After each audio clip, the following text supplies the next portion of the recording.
titik A karena ada delay tadi. Nah, kita itu perlu menyesuaikan kecepatannya dengan kecepatan perpindahan dari GPS-nya tadi. Nah, ini waypoint speed, ini waypoint radius. Jadi sebuah titik itu mempunyai sebuah areanya itu bisa diperluas, bisa dipersempit. Kalau diperluas, jadi robot itu hanya menyenggol pinggirannya saja, dia menganggap sudah mencapai titik tersebut. Nah, ini saya atur menjadi 0,5 meter, jadi setengah meter.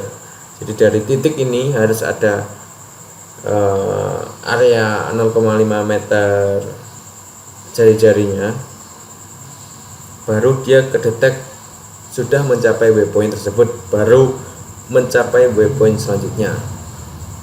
Ini tinggal membaca di parameter list tadi. Di sini sudah lengkap. Hanya saja kita itu harus banyak-banyak membaca dokumentasinya. Ini RNG FND ring finder kalau kita memakai lidar tadi, memakai lidar. Serial protokol. Nah, kita lanjut. Ini basic tuningnya. Lalu ada standar parameter yang biasa kita atur.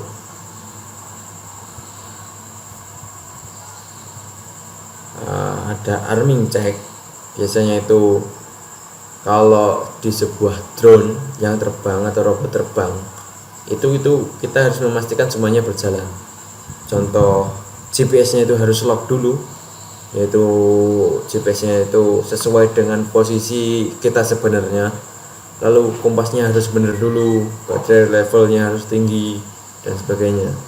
Nah, karena itu kita bekerja di RCK saja yang hanya mainan. Nah, kalau kalian nanti sudah implementasi ke traktor, sesungguhnya itu paling tidak GPS locknya ini diaktifkan, biar dia itu sesuai dengan GPS-nya dulu, baru bisa berjalan. Nah, kenapa ini tidak saya aktifkan? Karena saya seringnya menyobanya di dalam ruangan, karena di luar hujan, terkadang ada kesibukan, biasanya hanya malam. Nah, saya mencobanya di dalam ruangan. GPS locknya ini saya nonaktifkan dulu. Jadi meskipun GPS-nya itu belum mencapai titik aslinya, dia itu sudah bisa digerakkan menggunakan manual. Ini air speed tipe, kalau kita nggak pakai ya nggak usah diaktifkan.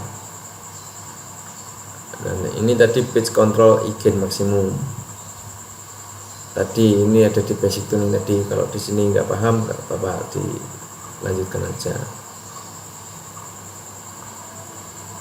Ada speed control forward,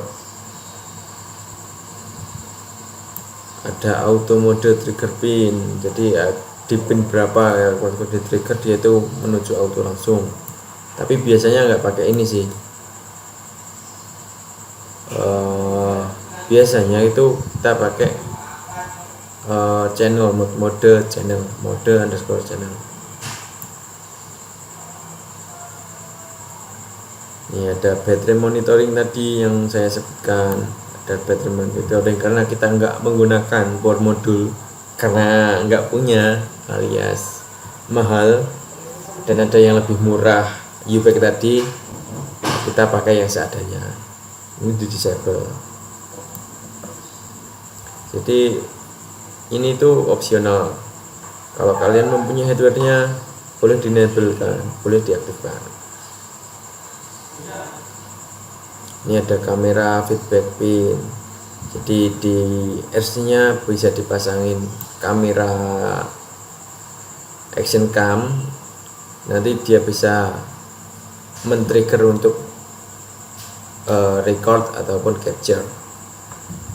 Di sini sudah banyak, tinggal membaca dan membaca.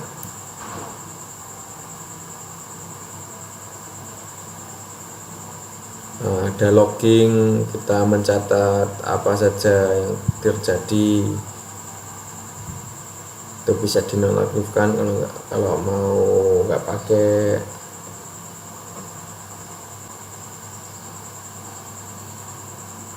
Nah ini ada mode satunya saya buat manual sama manual lalu auto, karena biasanya itu cuma memakai mode ini kalau di Ardour Rover. Kalau di pesawat biasanya ada namanya FWA.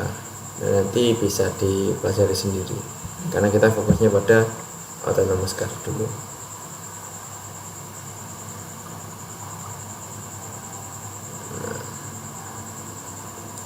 Lalu karena itu kita remote-nya nanti pakai smartphone. Di sini RC-nya, remote control-nya itu tidak saya aktifkan. Saya mengaktifkan semuanya, jadi ada do nothing ini. Namun standarnya dari Ardour Rover itu memerlukan sebuah remote control seperti yang ada di video satu tadi. Salah satunya pegang handphone, yang satunya pegang remote control. Karena sebenarnya untuk failsafe, untuk keadaan darurat, karena koneksi melalui radio itu sangat dibutuhkan. Terkadang kuota tiba-tiba habis saat kita nggak pernah ngecek, kita running tiba-tiba kuota habis, kita tidak ada yang tahu. Namun karena saya nggak ada RC-nya, remote controlnya ini saya nonaktifkan. Namun pada percobaan saya menginstal kemarin tetap membutuhkan RC remote control untuk kalibrasi saja, biar dia itu nggak ada warning di ground controlnya, biar dia itu offset steeringnya itu sama dan offset throttle-nya itu sama, dia biasa keluar. Namun itu semua itu sebenarnya bisa di bypass, bisa menggunakan coding. Kalau kalian pengen update edit firmware-nya dari Pixoq ini juga bisa, ada di github.com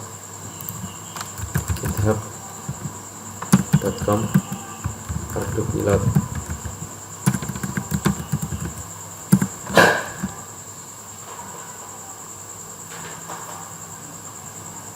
Nah, di sini ada github-nya.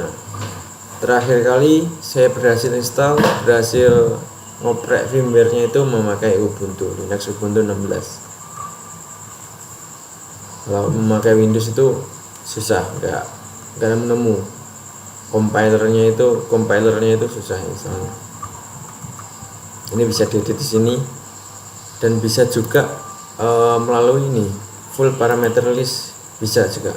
Kalau kalian pengen ngaturnya parameternya dari sini bisa, tinggal compare param dengan parameter yang sudah pernah dibuat sebelumnya. Saya punya itu, nah parameter ada beberapa param yang ini di open. Nah jadi kita bandingkan dengan parameter yang lama, di uncheck dulu. Nah kita hanya memerlukan yang dibutuhkan saja. Contoh ini radius, posisi, ada RC trim. Nah ini yang kalibrasi dari sebuah remote control itu menghasilkan RC1 max, min, sama trim ini. Nah ini bisa kita centang saat melakukan instalasi awal, karena instalasi awal di sini pasti nilainya itu sama semua. Nah kita bisa centang itu biar dia itu sesuai dengan seperti